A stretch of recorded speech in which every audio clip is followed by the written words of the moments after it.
আমাদের কাছে সবচাইতে জরুরি ফ্যাসিবাদ বিরোধী জাতীয় ঐক্যকে ধরে রাখা এবং ফ্যাসিবাদ বিরোধী যে জাতীয় ঐক্য সৃষ্টি হয়েছে জুলাই আগস্ট গণ অভ্যুত্থানের মধ্য দিয়ে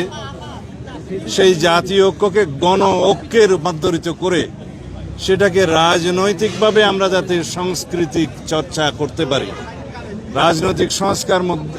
রাজনৈতিক সংস্কৃতির মধ্যে নিয়ে আসতে পারি এবং সেই ঐক্যকে ধরে রেখে জাতিকে এগিয়ে নিয়ে যেতে পারি, সেটাই আমাদের এখনকার জন্য সবচেয়ে বড় চ্যালেঞ্জ। আমাদের সেই প্রচেষ্টার কারণে আমরা এই সকল রাজনৈতিক দল যারা ফ্যাসিবাদ বিরোধী আন্দোলন সংগ্রামে জড়িত ছিল এবং আমাদের সাথে ছিল তাদের সবাইকে নিয়ে একটি অন্তর্ভুক্তিমূলক রাজনৈতিক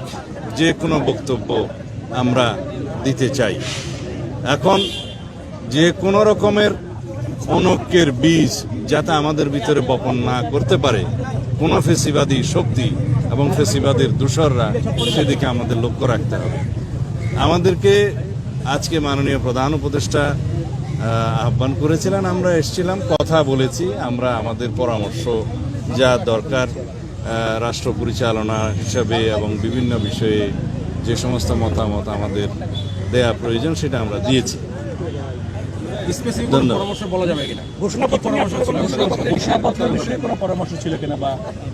জুলাই গণ অভ্যুত্থান সম্পর্কিত ঘোষণাপত্র নিয়ে কিছু আলোচনা হয়েছে। সব রাজনৈতিক দলের নেতারা তাদের বিভিন্ন পরামর্শমূলক বক্তব্য প্রদান করেছেন। তা আমরা প্রশ্ন করেছি যে জুলাই গণ অভ্যুত্থানের ঘোষণাপত্রের আসলে এই 5.5 মাস পরে কোনো প্রয়োজন ছিল কিনা, যদি থেকে থাকে সেটার রাজনৈতিক গুরুত্ব, ঐতিহাসিক গুরুত্ব এবং আইনি গুরুত্ব কি, সেগুলো নির্ধারণ করতে হবে এবং যাতে এই ঘোষণাপত্রকে কেন্দ্র করে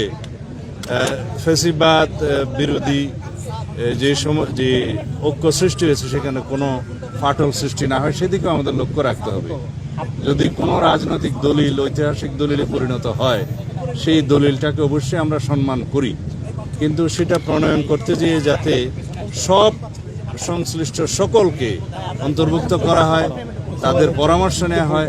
আলোচনা করা হয়, সেই দিকটা আমরা পরামর্শ দিয়েছি এবং সেই বিষয়ে আমি মাননীয় প্রধান উপদেষ্টা এবং এই অন্তর্বর্তীকালীন সংশ্লিষ্ট সকল উপদেষ্টাকে অনুরোধ করেছি সেই বিষয়ে যেন আপনারা